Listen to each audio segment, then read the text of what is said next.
So, one of my favourite stories is told by Mike Riddell, the New Zealand author and theologian, in a book I read many years ago. There's a fisherman who's finished his work for the day and he's sitting on the edge of the quay, smoking his pipe, dangling his feet in the water, enjoying the sunshine.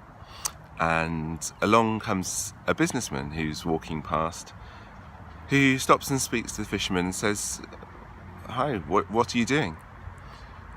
"Well, just relaxing, enjoying the sun," says the fisherman. "Well, you could be out catching more fish this afternoon. Spend the whole day fishing." "Then what would I do?" said the fisherman.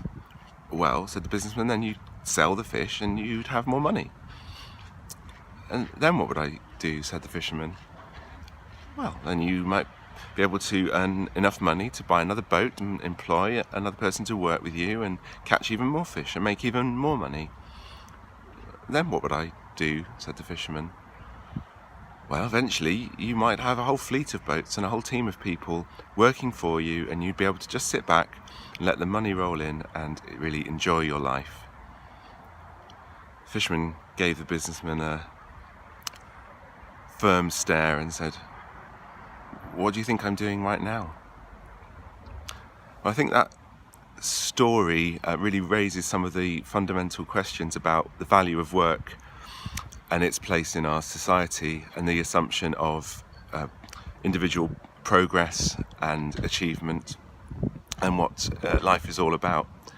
The course that I am planning to go to in Sweden, I think, starts from some of these questions about the place of work in society.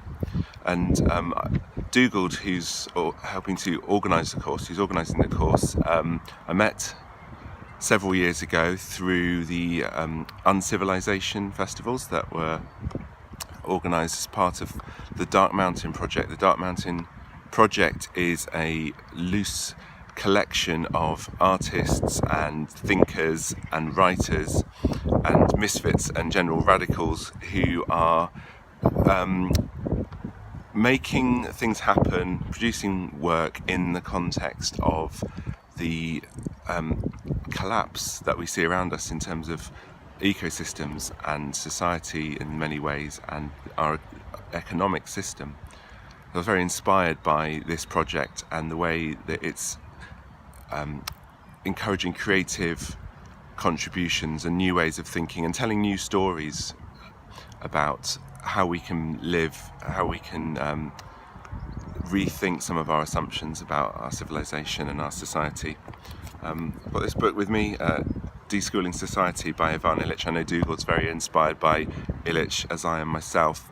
And the book, despite its title, is not really about schools. It's actually, at its heart, it's a critique of this notion that the assumptions of the stories of progress, development, improvement that I think our modern Western society are built upon are not things that is really a very good idea to start exporting around the world as the way to build your society.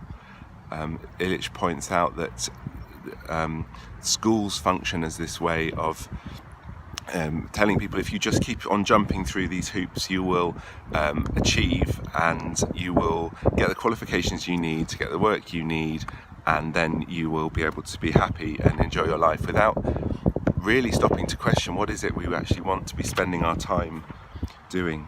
So this course I want to participate in starts from some of those questions that that grab me, that I think are fundamental to thinking more carefully and thinking differently and telling new stories about life, work, play, the spaces we inhabit, how we might be able to see wealth not as something that we all need to race to accumulate individually, but something that might be shared more, that might be held in common in society.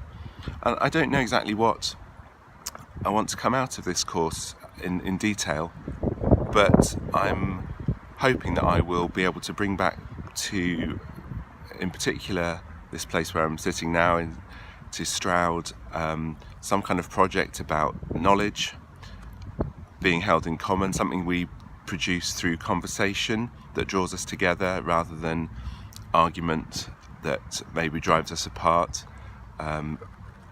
Those of you who know me know that I'm passionate about education and what that means, not just for children but for all of us, and yeah, something about having a common knowledge and telling stories differently about how we might live. So thank you for watching.